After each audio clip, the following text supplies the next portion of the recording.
ह्रीं श्रीं नमो याणम् ॐ ह्रीं श्रीं नमो वज्रायाणम् ॐ ह्रीं श्रीं नमो लोय सवसाहुणम् एषो पञ्च नमोकारो सर्वपावपणासनो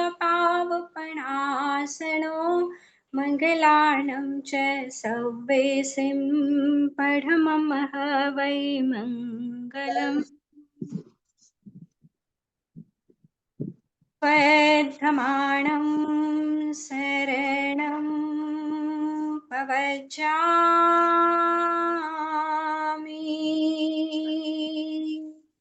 हरिहन्ते शरणं पवज्जामि गुरुदेवाय शरणं पवज्जामि।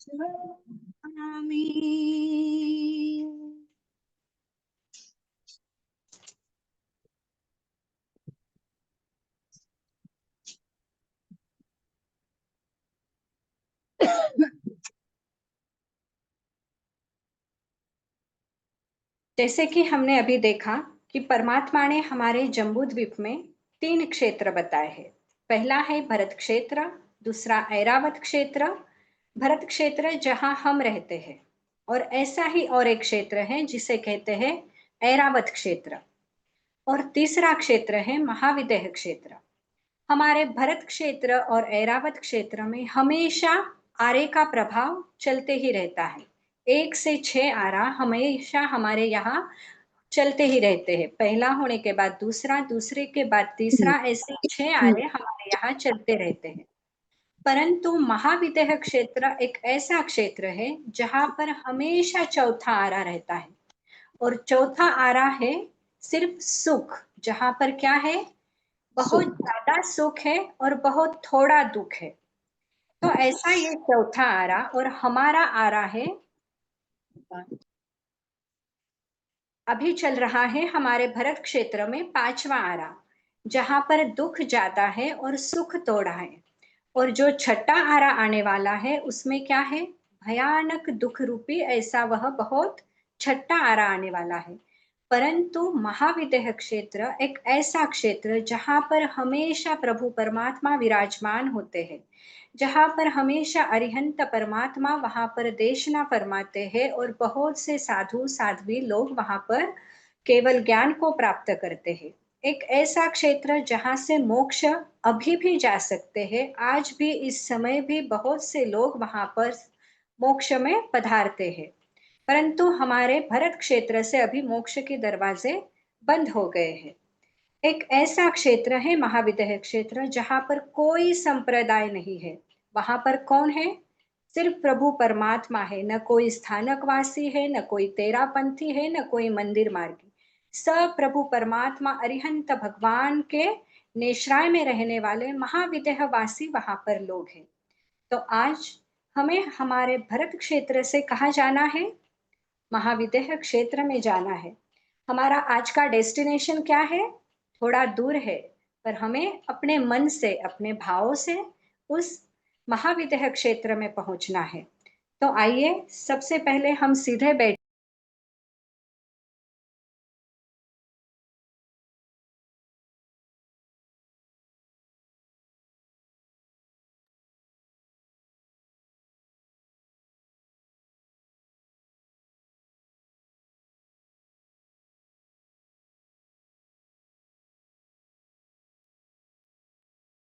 तो आइए शांत बैठकर, आवाज, शांत बैठकर मन को स्थिर बनाना है, और हम की धुन लगाते हुए अरे हम,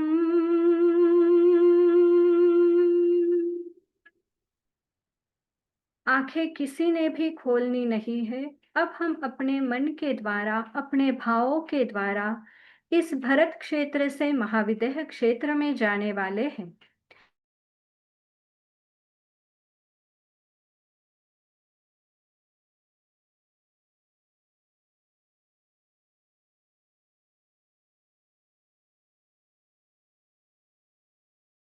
क्षेत्र की यात्रा करेंगे। हमारा मन, तन और काया एकदम शांत हो गई है। जिस तरह एरोप्लेन में बैठने के बाद हम हमारी कुर्सी की पेटी बहुत अच्छी तरह से बांध देते हैं, उसी तरह हम अपने मन को और अपने वचन को और अपनी काया को स्थिर करते हुए कुर्सी की पेटी हमने बांध ली है। आओ, मन से उड़ान भरने के लिए अब हम सब तैयार हो गए हैं। भरत क्षेत्र से हमने टेक ऑफ कर दिया है परमात्मा प्रभु परमात्मा सिमंदर स्वामी के पास जाने के लिए। महाविदेह क्षेत्र की तरफ हमारा जहाज अब जा रहा है। जैसे ही भरत क्षेत्र से हम निकल रहे हैं, बहुत बड़े बड़े पर्वत, बहुत सी नदियां को पार करते हुए हमें जाना है। इतने बड़े बड़े पर्वत हैं कि कोई उसे पार नहीं कर सकता, पर हम मन से उसे पार करेंगे। आज तक न कोई यान बना है, न कोई गाड़ी जो यहाँ से भरत क्षेत्र से महाविदेह क्षेत्र तक पहुंच पाए, पर हमारे मन रूपी गाड़ी से, मन रूपी जहाज से आज हम महाविदेह क्षेत्र की यात्रा करने वाले हैं। हमारी यात्रा उड़ान भर रही है। हम एक एक पर्वत को लांघकर, एक एक नदी को पार करते हुए महाविदेह क्षेत्र की तरफ जा रहे हैं। महाविदेह क्षेत्र एक ऐसा क्षेत्र है जहां पर सबसे पहले हमें दूर से ही मेरू पर्वत दिखाई दे रहा है। जम्बू द्वीप के मध्य में ही मेरू पर्वत विराजमान है। एक ऐसा पर्वत जो जमीन से लेकर, इस भूमि से लेकर अत्यंत ऊपर देवलोक तक जिसकी सीमा जाती है, ऐसा यह मेरू पर्वत शाश्वत जम्बू द्वीप के मध्य में है। वह पर्वत हम दूर से ही देख रहे हैं। जैसे जैसे पर्वत के नजदीक जा रहे हैं, मेरू पर्वत बहुत शोभायमान लग रहा है। जैसे हमारे यहाँ पर माउंट एवरेस्ट है, हिमालय है, इतने सुंदर पर्वत है, पर उस मेरू पर्वत के आगे सब फीके है। इतना सुंदर, इतना विशाल, इतना बड़ा है ये मेरू पर्वत, हमारी आंखों में समा नहीं रहा, इतना बड़ा ये मेरू पर्वत है। पता है, जब किसी भी तीर्थंकर का जन्म होता है, तब उनका जन्मोत्सव इस मेरू पर्वत पर आकर ही मनाया जाता है। सभी इंद्र, सभी देवी देवता यहाँ पर मेरू पर्वत पर प्रभु तीर्थंकर का नन्हा सा जीव लाकर यहाँ पर उनका जन्मोत्सव मनाते हैं। ऐसा है ये अति शोभायमान मेरू पर्वत। मेरू पर्वत के दोनों तरफ महाविदेह क्षेत्र है। महाविदेह क्षेत्र के दो भाग इस मेरू पर्वत के कारण ही हुए हैं। पूर्व में और पश्चिम में महाविदेह क्षेत्र, लंबा चौड़ा महाविदेह क्षेत्र हम देख रहे हैं। महाविदेह के क्षेत्र के हम नजदीक पहुंच रहे हैं। आज महाविदेह क्षेत्र में हम 32 विजय वहां पर दिखाई दे रहे हैं। एक एक विजय यानी एक बहुत बड़ा एरिया, एक विजय से दूसरे विजय में आ जा नहीं सकते, क्योंकि बीच में नदियां और पर्वत, बहुत बड़े बड़े नदियां और बहुत बड़े पर्वत है, इसलिए वहां पर 32 विजय है। और आज उस 32 विजय में से हम 8वें विजय की तरफ अपना यान लेके जा रहे हैं। 8वें विजय में पहले अरिहंत परमात्मा, जिनका नाम है सिमंदर स्वामी, विराजमान है। हम उनके दर्शन के लिए, उनकी कृपा पाने के लिए उस 8वें विजय की तरफ हमारा यान मोड़ रहे हैं। जैसे जैसे हम प्रभु की एरिया उस विजय की तरफ जा रहे हैं, हमारा मन बहुत आनंदित हो रहा है। प्रभु साक्षात हमें मिलने वाले हैं, प्रभु का रूप हम देखने वाले हैं, तारनहार को हम मिलने वाले हैं। नाम है तेरा तारणहारा, कब तेरा दर्शन होगा। जिनकी प्रतिमा इतनी सुंदर, वो कितना सुंदर होगा, वो कितना सुंदर होगा। जिनका नाम ही तारनहार है, सही में उनकी प्रतिमा ही इतनी सुंदर है, तो साक्षात प्रभु कितने कितने अनुपम सुंदर होंगे। हमारे मन का उतावलापन बढ़ता जा रहा है प्रभु से मिलने के लिए। हमने हमारे हवाई जहाज की गति को थोड़ा तेज कर दिया है। जा रहे हैं हम विजय की तरफ, आगे आगे बढ़ते बढ़ते जा रहे हैं। जैसे जैसे नजदीक जा रहे हैं, हमारे मुंह पर एक अलग सा तेज चमक रहा है। हम प्रभु के विजय के बहुत नजदीक आ गए हैं और अब हम उस विजय में उतरने वाले हैं। हम प्रभु को मिलने के लिए अब पैदल आगे बढ़ रहे हैं। जैसे जैसे हम आगे जा रहे हैं, अनेक लोग हमें मार्ग में दिखाई दे रहे हैं। वो लोग भी प्रभु के पास ही जा रहे हैं। बहुत से साधु साध्वी दिखाई दे रहे हैं। कहते हैं वहां पर अरिहंत भगवान विराजमान होते हैं, वहां पर लाख लाख साधु साध्वी वहां पर विराजमान होते हैं, जो साक्षात प्रभु के पास दीक्षा लेकर अपनी प्रवज्जा ग्रहण कर कर उनकी निश्राय में रहते हैं। बहुत आनंद हो रहा है आज मन को यहाँ पर आकर। इस विजय में पैर रखते ही हमारा रोम रोम पुलकित हो रहा है। दूर से प्रभु का समो शरण दिखाई दे रहा है। दूर से ही वह पताका, वह ध्वज प्रभु के समो शरण का हमारी आंखों के सामने दिखाई दे रहा है। हमारे पैरों की गति तेज हो गई है। आ गए हैं एकदम और समो शरण के नजदीक पहुंच गए हैं। सबसे पहला परकोटा, चांदी का परकोटे के पास हम विराजमान हो गए हैं। चांदी के परकोटे की 10,000 पंक्तियां हम चढ़ते जा रहे हैं, चढ़ते जा रहे हैं। प्रभु के पास जाने के लिए हम आतुर हो रहे हैं। दूसरा परकोटा आ गया है, सोने का परकोटा। सोने के परकोटे की 5,000 पंक्तियां चढ़ते जा रहे हैं। पैरों में थकान भी महसूस नहीं हो रही है। प्रभु को मिलने के लिए मन में एक अलग सी उमंग हमारे आ रही है। मन में एक ही भाव आ रहे हैं, अरिहंत अरिहंत प्रभु, अरिहंत प्रभु करते करते हम प्रभु के पास जा रहे हैं।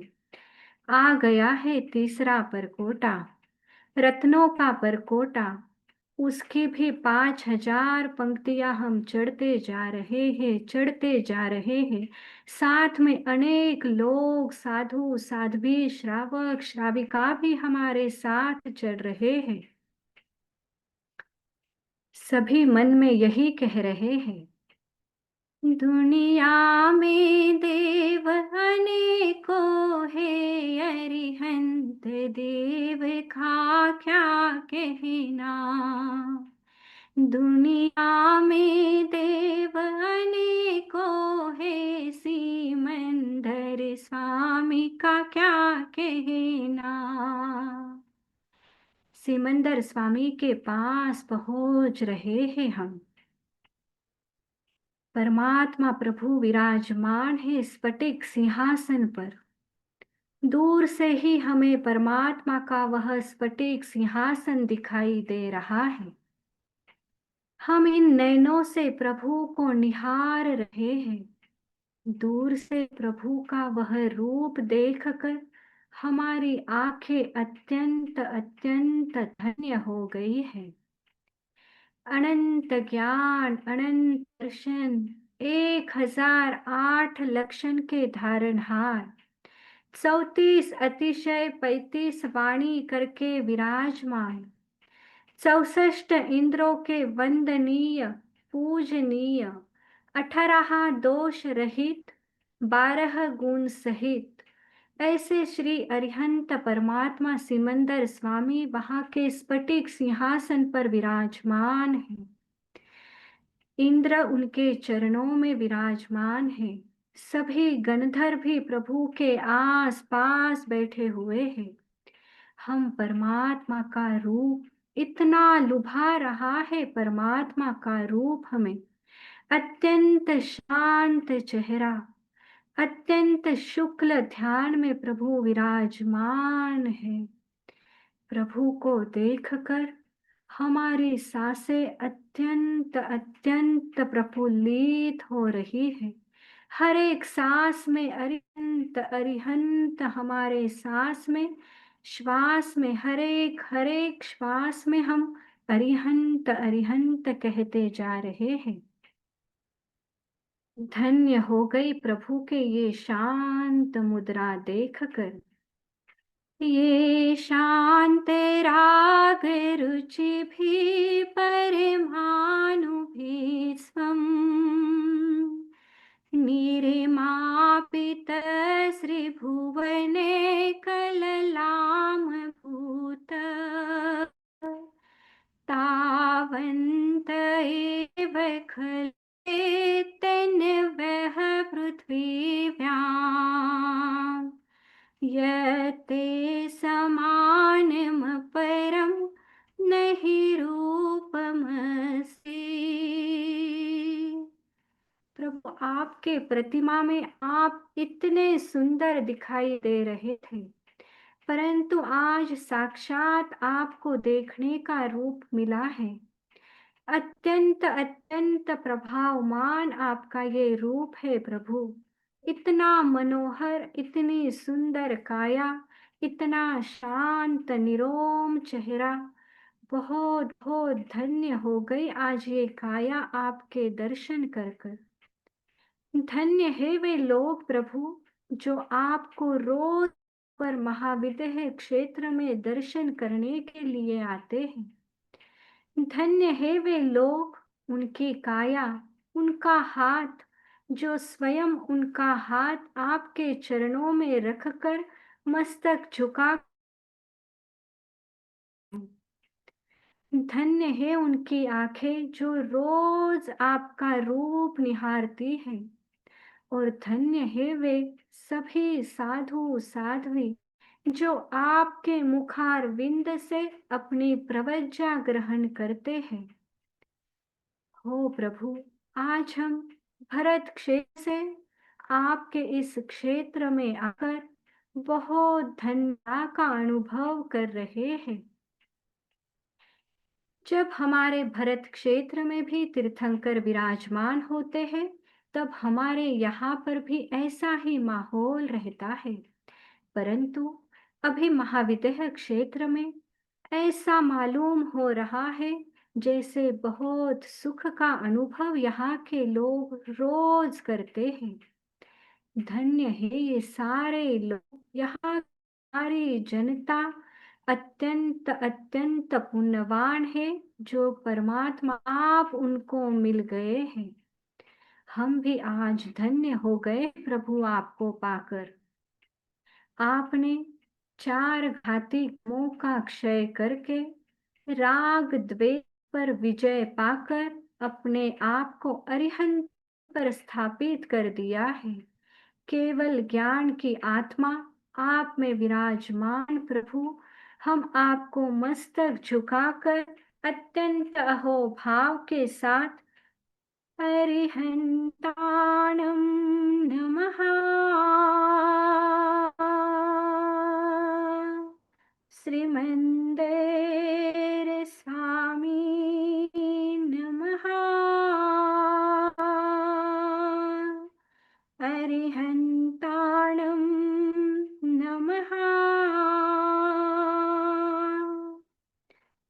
प्रभु,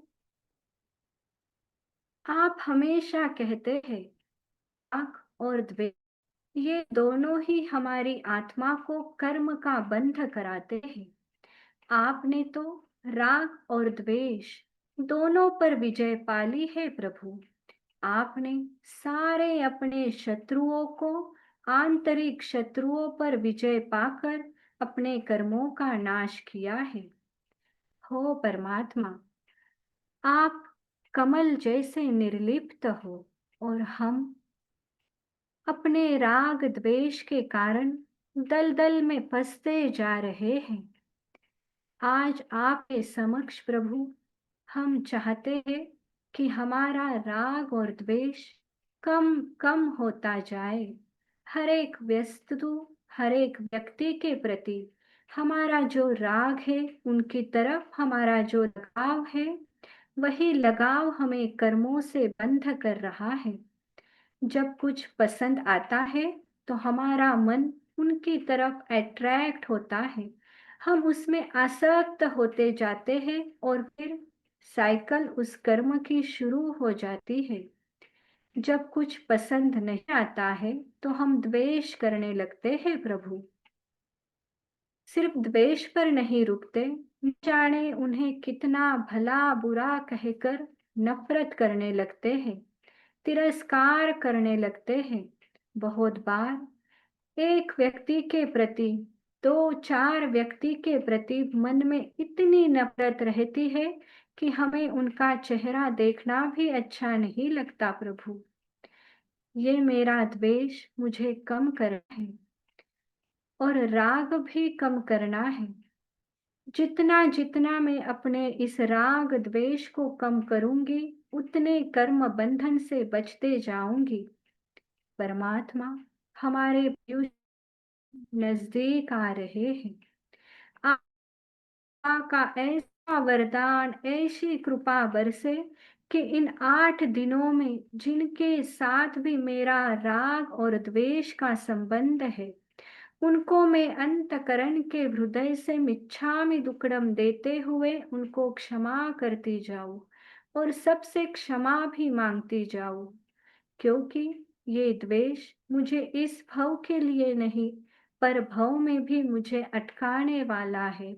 मुझे आज ये नफरत हमेशा हमेशा भवों के लिए वैर का बंध कराने वाली है और वे वैर के बंध मुझे ही परेशान करने वाले हैं और परेशानी में दुख का अनुभव मेरी आत्मा को ही होने वाला है प्रभु। आप ही फरमाते हैं प्रभु कि राग और द्वेष से बाहर निकलो, अपने आप को कर्म के बंधन से बाहर निकालो, जिससे ये आत्मा अपने अनंत गुणों की आत्मा उजागर हो सकती है। हो प्रभु, हम भी आपके जैसे मित्रता के गुण को अपनाते जाएं, जैसे आपका किसी पर भी कोई राग नहीं है, न द्वेष है। सबके साथ, पूरे जगत के साथ आपके मैत्री के संबंध है। वैसे मैं भी अपने आस पास, घर के बाहर के सभी लोगों के साथ मैत्री के संबंध रखूं। विश्व मैत्री का संबंध ही मुझे हमेशा हमेशा के लिए तार देगा। हो प्रभु, आप बुद्धानम बोहियानम, आप तिन्नाणम तारयाणम, आप ही मुत्तानम मोयगानम। मैं भी आपके धर्म को पाकर तारना चाहती हूँ, तिरना चाहती हूँ, इस संसार सागर से मुक्त होना चाहती हूँ और वहां पर मोक्ष अपने आप को स्थापित करना चाहती हूँ। हो प्रभु, आज आपके इस महाविदेह क्षेत्र से हमेशा हमेशा के लिए मोक्ष के दरवाजे खुले हैं। धन्य होगा वो दिन जिस दिन मैं भी यहाँ पर जन्म लेकर अपने आप को यहीं से मोक्षगामी आत्मा बना सकूं। धन्य होगा वो दिन जिस दिन मैं आपके चरणों में, आपके पास आप दीक्षा ग्रहण कर सकूं। धन्य होगा वो दिन जिस दिन मैं आपके पास, आपके चरणों में अपने मस्तक झुकाकर आपको वंदन कर सकूं। हो प्रभु, ऐसा आशीर्वाद दीजिए, ऐसी कृपा बरसाए कि जब आपके पास आकर अपना दीक्षा को ग्रहण करे और अपने मोक्ष के लक्ष्य को प्राप्त करे। हो प्रभु, आज आपसे यही प्रार्थना करते हैं। है ये पावन भूमि, यहाँ बार बार आना,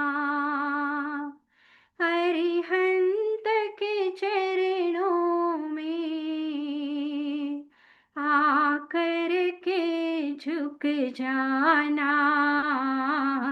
है ये पावन भूमि, यहाँ बार बार आना। हो प्रभु, आपकी भूमि इतनी सुंदर, इतनी लोभायमान और इतनी सुख और इतनी शांति देने वाली है कि हमारा जन्म यहीं पर हो, ऐसी हम आपसे विनंती, ऐसी हम आपसे आशीर्वाद चाहते हैं। ओ सीमंधर स्वामी, तेरा नाम जग में भारी, तेरे दर पे चले आते लाखों नर नारी है। हम पर भी कृपा करके प्रभु पार लगा देना। है ये पावन भूमि, यहाँ बार बार आना।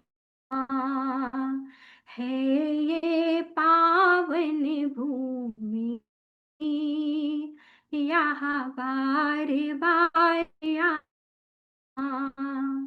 अरिहंत के चरणों में आकर के झुक जाना। है ये पावन भूमि, यहाँ बार बार आना।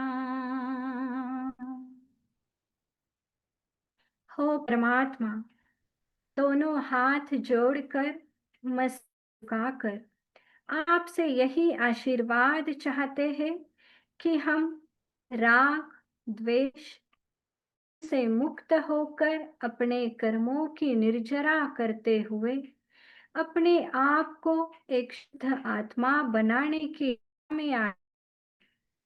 जितने जितने मेरे राग के संबंध है, जिनके साथ भी मेरे द्वेष के संबंध है, आज आप, मैं सबके साथ मैत्री के संबंध कर रही हूँ, सबको क्षमा दे रही हूँ और सबसे क्षमा पाने के लिए उनको याचना कर रही हूँ। प्रभु, आज आपके इस महाविद्य क्षेत्र से निकलने का मन बिल्कुल भी नहीं हो रहा है। अत्यंत आनंद की अनुभूति है प्रभु। मेरी आत्मा का रोम रोम पुलकित हो गया है आज आपके दर्शन को पाकर, आपकी कृपा को पाकर बहुत धन्य धन्य हो गई है प्रभु। आओ प्रभु से विदा लेने के लिए उनकी शरणा करते हुए पुनः हम अपने भरत क्षेत्र की ओर लौट रहे हैं। प्रभु, प्रभु का चेहरा, प्रभु का वो शांत हृदय, शांत चेहरा लेकर, शुक्ल ध्यान की कृपा लेकर, उनकी लेशा की बरसात लेकर हम अपने साथ उनको लेके हन्ते शरणं पवजामि,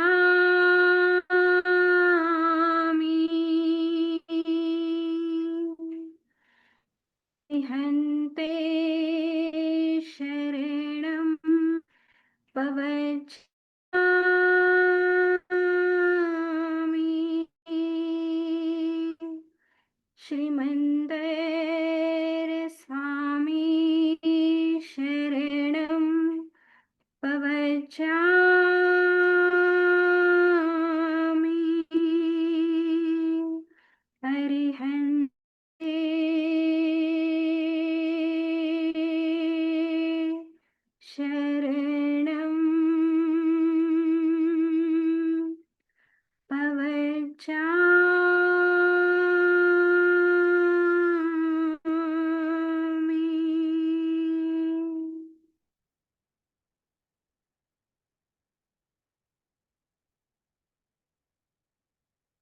दोनों हाथों को जोड़कर अपनी आंखों की तरफ, अपने चेहरे पर चारों तरफ अपने शरीर के तरफ घुमाकर आंखें खोलनी है।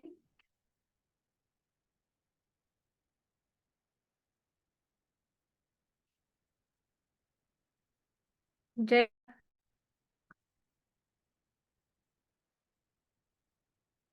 आशा करती हूँ सबको ये अनुभूति हुई होगी। आप सब बहुत बहुत धन्यवाद। पता नहीं वो YouTube में थोड़ा सा कुछ रेंज का प्रॉब्लम आ जाता है तो वो मिस हो गया। पर इसकी भी रिकॉर्डिंग की है तो इसे YouTube के लिंक पर मैं डाल दूंगी, तो वापस जिनको भी सुनना है वो सुन सकते हैं। किस कहना है? हाँ स्नेहल दीदी, खूब खूब अनुमोदना, बहुत अच्छा लगा। हाँ धन्यवाद। बाय। बहुत अच्छा हाँ लगा स्नेहल दीदी, बहुत दीदी। अच्छा। अब अच्छा, हेलो मालूमात भी अच्छी पड़ती है। हेलो। हाँ जय जिनेन्द्र। जय जिनेन्द्र। मुझे तो लगा है मैं तो महाविद्यालय क्षेत्र की सैर करके आई हूँ। इतना इतना अच्छा लगा, बहुत अच्छा। हाँ धन्यवाद धन्यवाद। हाँ, अभी सामयिक लेके बैठती तो इतना ऐसा लग रहा था कि अभी महाविद्यालय क्षेत्र में ही है। बहुत बहुत अनुमोदना। हाँ धन्यवाद धन्यवाद। जय जय जिनेन्द्र।